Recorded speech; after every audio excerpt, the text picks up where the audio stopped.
I made my first quiche Lorraine, and the girls went out the window, and food became my life.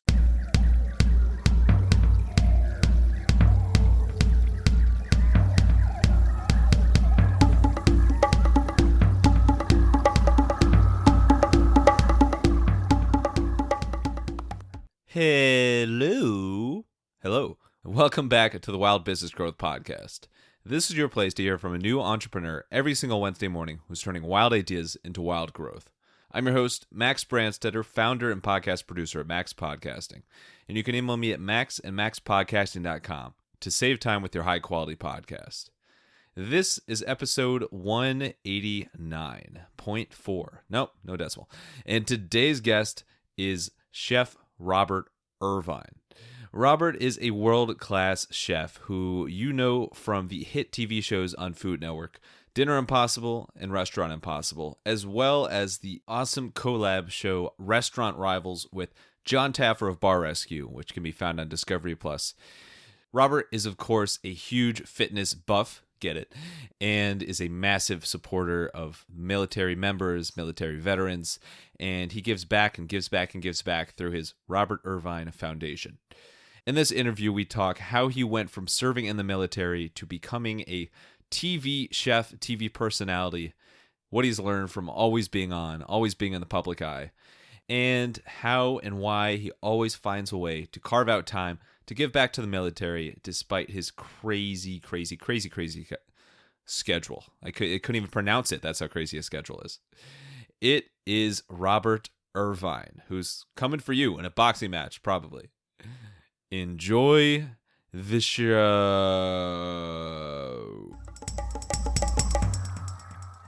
Alrighty, we are here with celebrity chef, and just Robert, because, you know, we can call you a mix of different things, but Robert Irvine, the man who somehow makes the impossible possible. Robert, true honor to have you on. Thank you so much. How are you doing today? I'm doing great. Thanks for having me on. I hope you're ready. I am ready.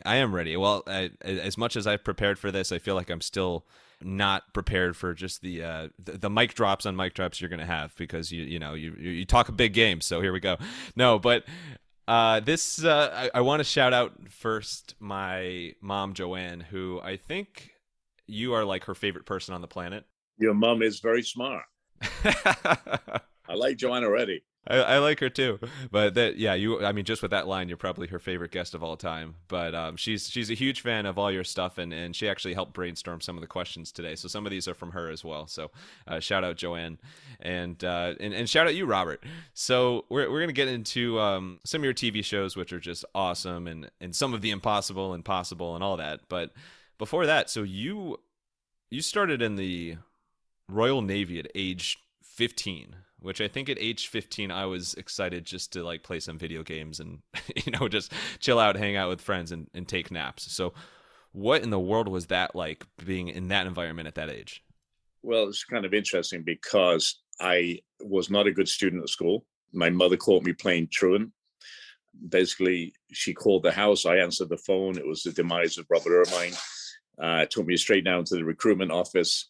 I'd been a sea cadet, which is pretty much like a Boy Scout for the ocean, if you like, for many years. I loved it. I joined the Navy at 15 and a half, to be precise. I dropped the ball on that one. That's okay. And spent a lot of time in the Navy before I retired. I shouldn't say retired. I couldn't go any further, so I left. For me, most people have their childhood between 15 and 20 kind of thing. They get to experience different things. I got to experience the Falklands. I got to experience a lot of older men on a warship as a young kid, basically. And I thrived in that environment because I think I was already a natural born leader, but very cocky at it. And I think it gave me humility and made me a better leader. So I can't imagine being thrown into that environment with a bunch of older men on the ship, as you mentioned. But what's something that you think still to this day and throughout your career is a valuable lesson you learned from being in that crazy environment? I think taking control of a large number of human beings, like I've always been the youngest leader in an environment, and taking care of somebody else's life if you're on a warship, it's really interesting. It's great when you're at peacetime, but when you go to war, you're in control of that situation, right? Or as much in that situation as you can be. As a young cook, they used to load missiles on the side of a ship. When you go to war, you don't cook. We put everything in a steam kettle, a big pot, turn on the steam, and hopefully at the end we can eat a hot meal. But each person has a different job, and mine was to reload missiles, Sea-Cat missiles, on the outside of a ship. So I think it taught me leadership, humility, teamwork, loyalty, all those things which I use in my businesses today. It was a great training ground for me and any young person, no matter which force you go in, Army, Navy, Air Force, Marine Corps, Coast Guard, or Space Force now, I think is a great entrance into life. I think it is as well. And for anyone who is looking for a good summer internship or something, I think, playing with missiles and cooking on a ship, I mean, why not? That's a resume booster if I've seen one.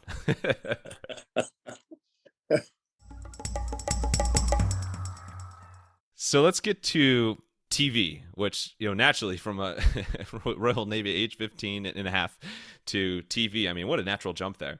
But obviously some things happen in between. But when was the first time that the opportunity presented itself to you to actually, not just cook, but cook on television?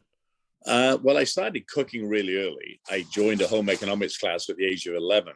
You mean 11 and a half? No, 11. I was right. I've got my timeline. 11 years old, because there was 30 girls and me. And I thought there's a chance of getting a girlfriend. I made my first quiche Lorraine, and the girls went out the window and food became my life. The jump on television, I was an executive chef in Atlantic City, and I would do weekend television, local stations, things like that. And I kind of, I don't know, like everything else, you get used to it or was good at it, or I could tolerate it. And I wrote 2 shows, funnily enough. One of them was my first show, Dinner Impossible, which was originally known as Fit for a King. And Food Network changed it to Dinner Impossible, but it was based on a year of my life of doing unusual things, going on aircraft carriers, feeding 6,000 people, traveling with the President of the United States. All those things that I did in that year was put down on paper for 13 episodes. And Food Network said, okay, let's do it. And they changed the name from Fit for a King, which was my black 7 Series BMW, and they changed it to Dinner Impossible, and it's still running today. It took a 13-year hiatus and just came back. Oh my God. Yeah. And it's been an incredible run, and obviously has inspired other shows off of it. But Dinner Impossible, it's you're right there with Tom Cruise in Mission Impossible, as far as, just things that are impossible and having a reputation of amazing. But part of this show, it's like you do things like what you mentioned of, cooking for hundreds of people at a time and getting into these quote unquote impossible situations. What advice do you have for anybody that has a very difficult cooking challenge ahead of them? I think it's planning, right? No matter what the mission is, you look for the outcome, which is successfully feed people in this case, and you work backwards to get to that point. What time do I have to serve? How am I going to cook that amount? How do I get it to that location? I think planning is something, again, we go back to the military. You start with the end in mind. What is the end goal, and reverse backwards to get to that goal in steps. And I use that process in everything I do, not only cooking, but my business. And I think that's it. People don't plan enough. And we always throw in what is the worst thing can happen and make a plan B for that, right? What happens if I burn all the toast? What happens if I, and I think there's always those plan Bs, multiple of them, by the way, in case something goes wrong. How early in it, because this is something that I think it applies to cooking, it applies to just to business in general as well. Like, it is good to have plan Bs and contingency plans there. How far in advance of, like, the Super Bowl, the main event that you're cooking for, how far in advance do you get these plan Bs and Cs and Ds and D&a-halfs ready? A little different for me, because when I do Super Bowl parties, it's for thousands and thousands and thousands of people. So for me, we'll be going to Poland, Romania to feed troops in the next couple of weeks. I've already had that planned 4 or 5 weeks. When I travel to Afghanistan, Iraq, Poland, Spain, I have to ship food, number one. So there's a lot of contingency planning for me. It's not like going to the store and picking up some Doritos and something and making food. It's literally planning 6 to 8 weeks out to get food to location because it's on the water. Here I was thinking the secret to Robert Irvine's success was just endless bags of Doritos, but it turns out more goes into it, doesn't it? So from Dinner Impossible spawned more Impossible, Restaurant Impossible, which has had another phenomenal run, I think. Do you know how many episodes you're up to now? Like, it's in the hundreds and hundreds. 300. It's been 13 years. 300, which, to put in perspective, I think Seinfeld was around 180. So you've done okay. I didn't get the residuals that Seinfeld got. Hey, it depends who you ask, but you can bench more than Jerry, probably. So we'll give you that. Sure. Got that in the bag. But Restaurant Impossible, another amazing concept and super popular, and I think, I mean, this makes no sense, but I can hear my mom smiling just listening to these words right now because she loves the show so much. But this one, kind of a different ballpark because it's focused on restaurants, and obviously at the time of this recording, there's never been a couple years like it's been for restaurants. Of all the different restaurants that you've worked with and helped with and come and possibilized, what to you are some of the biggest key points in creating thriving restaurants? Well, I think COVID killed off, a lot of restaurants in the States and around the world, by the way. But I think there are certain things that make restaurants successful. Number one is leadership, right? A lot of people get into the restaurant business because their mother or the father, their cousin, whatever, says, "Oh, you make great sauce, you make great gravy, you make great food, you should have a restaurant." So they max out the credit cards, they get a loan, they go into a place, 6 months later, they have no idea the food costs, labor costs, and everything else, and they fail. And that's where I come in and keep very busy. I think leadership is number one. Expectations is number two. When you set an expectation and hold people accountable, which is number three. So leadership, expectations, and accountability. Don't go into business with your family. Number four. And know your product and know what the customer wants. It's very different if I say, you know what, I'm going to do fish and chips because I think there's a great fish and chip market in Louisiana, when really I should be doing gumbo. There is no correlation between fish and chips and gumbo. So I think it's know what the customers want and give them what they want instead of giving them what you think they want. And I see that every week in all those things, the leadership, the knowing your product, knowing what the people want, et cetera, because unless you give them what they want, they won't come. When they come, you've got to give food, service, and environment they feel comfortable in. There's a bunch of strong points there. So leadership, expectation, accountability, family. I feel like I'm taking a test here. I'm just reading back my notes. But those are all key things that translate across business. And I mean, I can get behind all those. The one that kind of made me go, is family, because obviously lots of love for family business, grew up with a family business. And obviously there's pros and cons of working with family. Why do you say it might not be the absolute best thing for the restaurant industry? Well, number one, it's very hard for one family member to be in control. And it's very hard to fire a family member, whether they're invested in the business or not, because then it goes to, if it's three family members, 33 and a third each, right?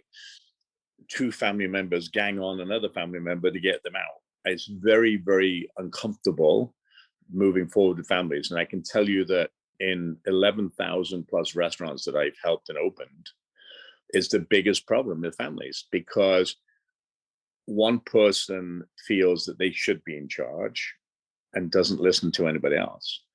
And it creates friction. And eventually that friction creates animosity and everything else. And the business fails.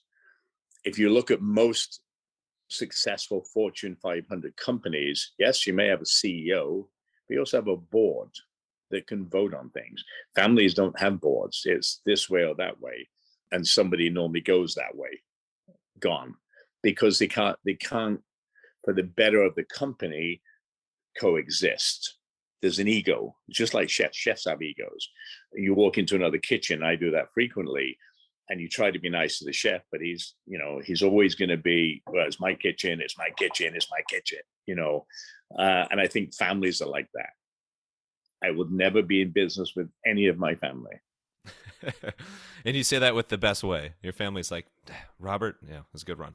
Yeah, I would never be in business with families. This goes across all your shows, but it amazes me all you do. And I mean, the lives you change, the restaurants you change, the people's lives you impact, and you've given back a ton and raised a ton of money for charity. You have your own charity. And so much of what you do is also on camera, which is just like, that adds such a crazy wrinkle to things. How has it been for you over the years of doing what you do and being like, hey, like, I'm passionate about this stuff, but on top of this, like, we've got a camera crew here. We got to make sure this thing is production and has entertainment value. How does that go into the mix? Well, first of all, I don't think like that. So for me, what you see on everything I do is real Robert. So you can see me angry, you can see me upset, you can see me frustrated. Robert, you never get angry, Robert. Oh, that's real. You'll see the vein pop out of my neck or the vein in my head. You'll know what I'm feeling when you see it.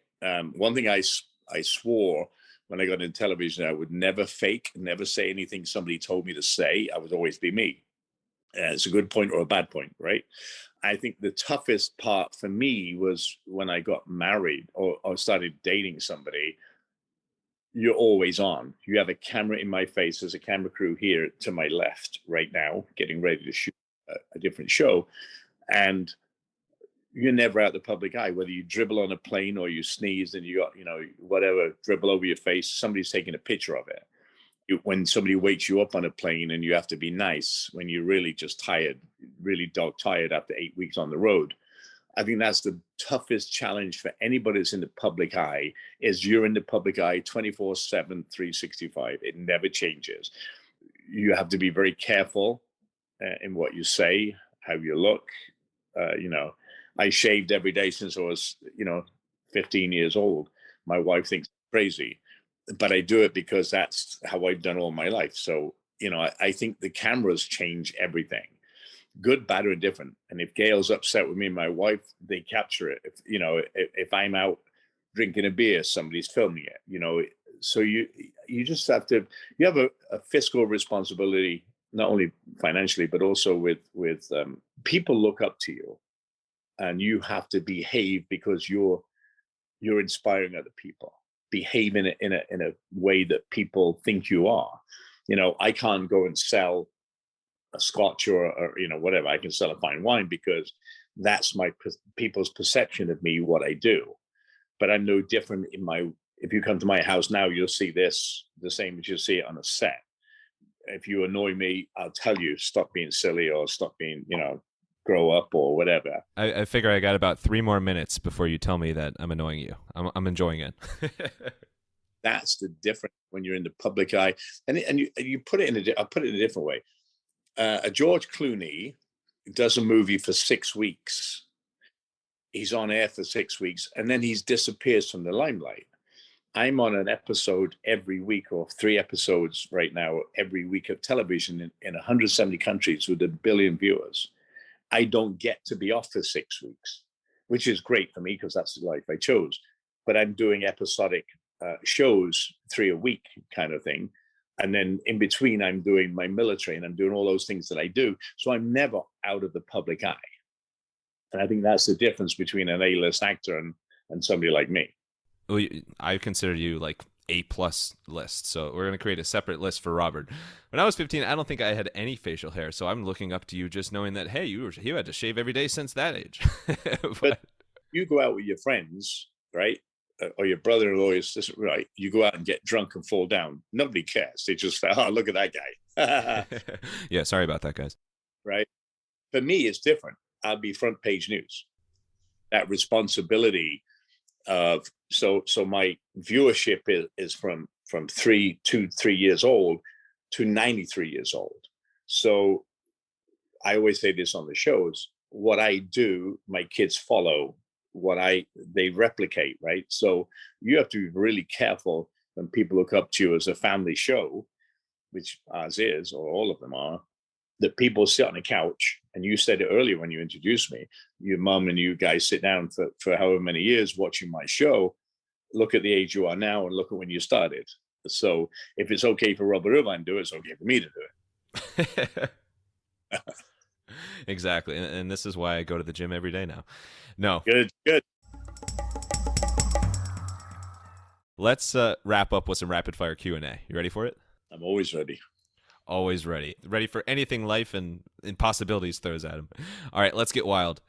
I don't want to give anything away because I want to make sure people tune in, but you teamed up with Taffer from Bar Rescue on Restaurant Rivals, which is just awesome. I mean, two absolute powerhouses and legends in the space, going at against each other, but also for the common good. What was the biggest thing that surprised you the most about working so closely with Taffer on that set? Nothing, because I've been friends with John for a long time.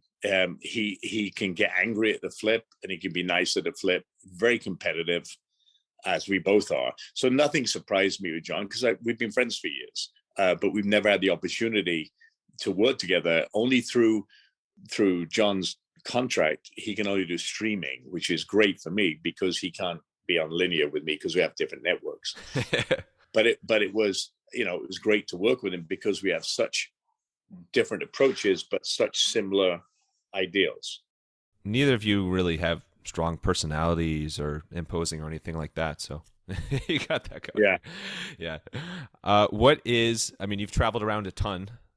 What is a town, either in the U.S. or around the world, that is a really, really good food town, but it might just not get as much love as some of the other famous towns out there? Oh, that's a good question. I think every small town has one restaurant that nobody really knows about, which is outstanding. I travel literally, I'm in a different city every 2 days, or a different country every 2 days, depending on the week. That's a tough one for me. Jeez. My whole goal here was to stump you, so I'm taking the W. I don't know. I think you've really got to research. My wife isn't. When my wife's on the road with me, she picks the food that we eat and dinner, and I got to tell you, she's way better at it than me. She does the research. She's really cool. So I don't know. You stumped me. But perfect. This is a huge success. Speaking of her being really cool, so your wife Gail, who's spent lots of time as a professional wrestler, what is something that totally caught you off guard about the life of a professional wrestler? It's a circus. It's pretty much like me. We roll into town just like they do. They do the show, they do the meet and greets, and they move on. And it's really interesting because that's my life. We go into a place, we fix a place for 2 days, and we leave. And to be honest with you, if you can't find somebody that's in your space, I married Gail 10 years ago. I've been together 13 years, and she just fits me. She's the best possible match for me. Not only am I scared to death of her, she just knows my life, and I know her life, and we're the yin and yang, if you like. It's a great match. I don't think anybody else can put up with what I do, and I would walk all over somebody else. I'm very strong-willed, and so is she, and she stacks up to me 10 times. Well, now we know the key to your heart. The secret to your heart. We know who you're scared to death of. So we got the card there. Fitness. Can't go this interview without asking about fitness. What is your number one all-time fitness tip for looking somewhat, maybe a sliver of the way you look?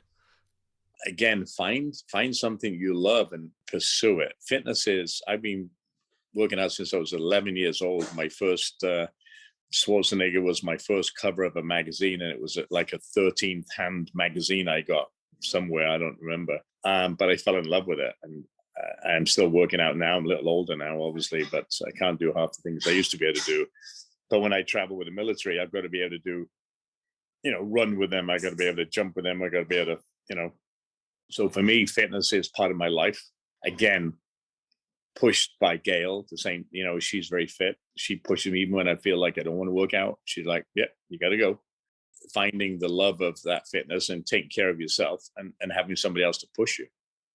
It's better to go to the gym with somebody to push you harder than you would go on your own.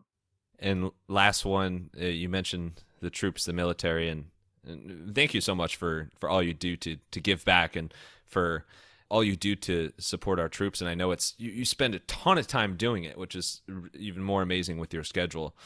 What is it that inspires you to spend so much time supporting our military members out there? I think those men and women that wear the cloth of our nation, of the 1% that wear the cloth of our nation, have decided to do something greater than themselves. And having been in the British military, I totally love that. We travel and we feed and we do the things that we do because I want them to never forget that there are people that care about what they do every day. I think sometimes after 9/11, we were all a great country and we were, let's stick together. And over time, we've forgotten about those people that stand the watch every day for our freedom. And I never want to forget that. I always wanted, whether it's food insecurity in our military, which we have a lot of, not only outside of our military, but 70% of our military is food insecure, right? We got to do something about that.